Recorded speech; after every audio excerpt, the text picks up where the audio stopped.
JIJS buka suara soal kapten masa depan Timnas Indonesia. JIJS akhirnya menjawab soal prediksi semua orang bahwa ia merupakan salah satu calon kapten masa depan dari Timnas Indonesia.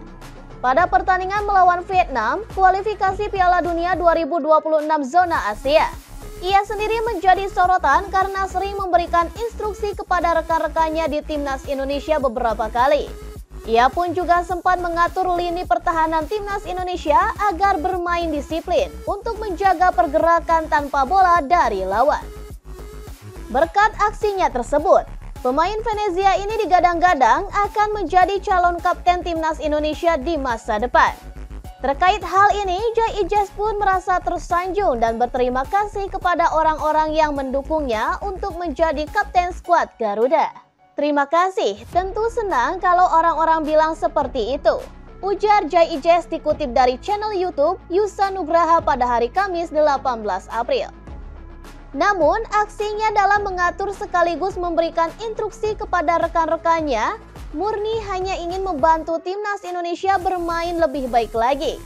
Pemain berusia 23 tahun ini tidak berpikir hal lain, karena Timnas Indonesia sudah memiliki kapten yang sangat gemilang. Jujur, aku nggak terlalu memfokuskan diri untuk menjadi kapten. Aku hanya berusaha untuk membantu para pemain yang butuh bantuan dan mengatur dari belakang, katanya.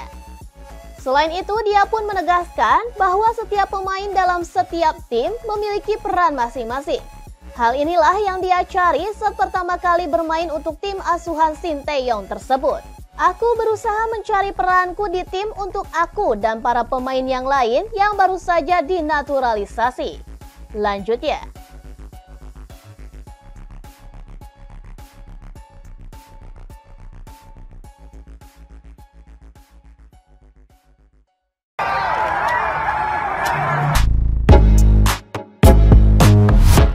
Laga lanjutan kualifikasi Grup F Piala Asia U23 baru saja selesai malam ini mempertemukan Australia versus Indonesia. Dan berikut cuplikan pertandingannya, selamat menyaksikan.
Justin Hubner datang ke Qatar perkuat Timnas U23. Justin Hubner bergabung dengan skuad Garuda Muda di Qatar dalam ajang Piala Asia U23. Justin Hubner pun sudah mendapatkan izin dari klubnya Cerezo Osaka untuk memperkokoh Timnas U23 di Qatar dari 15 April hingga 3 Mei mendatang. Saat ini, ia tengah dalam perjalanan menyusul skuad merah putih dan dijadwalkan akan tiba di Qatar pada hari Kamis 18 April pagi. Kedatangannya menyusul Nathan Joaon yang lebih dulu diizinkan oleh klubnya SC Heerenveen untuk membela timnas Indonesia di Piala Asia U23.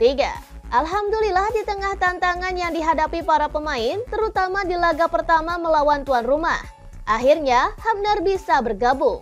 Dengan hadirnya tambahan kekuatan di lini belakang, setelah Ivar Jenner pasti absen di laga kedua melawan Australia, saya optimis tim kita akan bangkit dan kembali fight, ujar Ketua Umum PSSI Erick Thohir di Jakarta pada hari Rabu 17 April.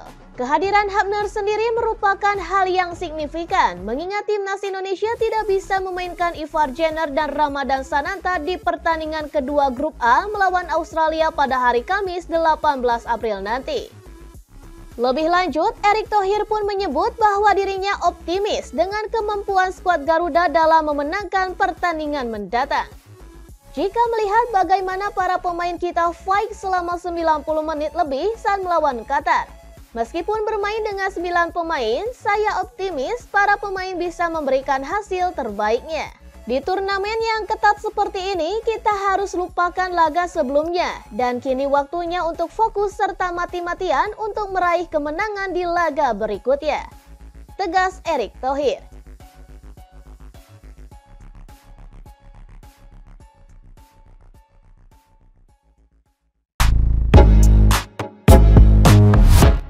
Sintayong, Timnas Indonesia U23 down gara-gara Nasrullah Kabirov. Pelatih Timnas Indonesia U23, Sintayong, mengakui bahwa mental para pemainnya terganggu. Pemicunya adalah wasit Nasrullah Kabirov ketika skuad Garuda Muda kalah 0-2 dari Qatar pada Senin, 15/4 dalam matchday pertama Grup A Piala Asia U23 2024. Nasrullah Kabirov beberapa kali mengambil keputusan yang merugikan Timnas Indonesia U23. Satu di antaranya adalah memberikan kartu kuning kedua, yang berarti kartu merah, untuk Ivar Jenner. Akibatnya, Ivar Jenner bakal absen membela Timnas Indonesia U23 kontra Australia. Pertandingan kedua Grup A itu bakal berlangsung pada Kamis 18/4 di Abdullah bin Khalifa Stadium, Doha. Memang ada ketidakadilan keputusan dari wasit pada partai kemarin, jadi suasana kemarin sangat down, ujar Sintayong. Namun, Timnas Indonesia U23 tidak boleh larut dalam kekecewaan. Skuad Garuda Muda harus bangkit karena Australia bukan lawan mudah ataupun sembarangan meski bermain imbang 0-0 versus Yordania dalam laga pertama Grup A. Tapi karena nanti ada pertandingan lagi, yaitu Timnas Indonesia U23 melawan Australia, saya berusaha semaksimal mungkin menghibur para pemain, tutur Sintayong. Para pemain Timnas Indonesia U23 juga mendengarkan saya dan bisa berlatih dengan kerja keras yang baik, imbuh juru taktik asal Korea Selatan ini. Adapun kekuatan Timnas Indonesia U23 sedikit pincang untuk menghadapi Australia. Selain Ivar Jenner, Ramadan Sananta juga sedang menjalani akumulasi kartu merah sehingga tidak bisa merumput untuk skuad Garuda Muda.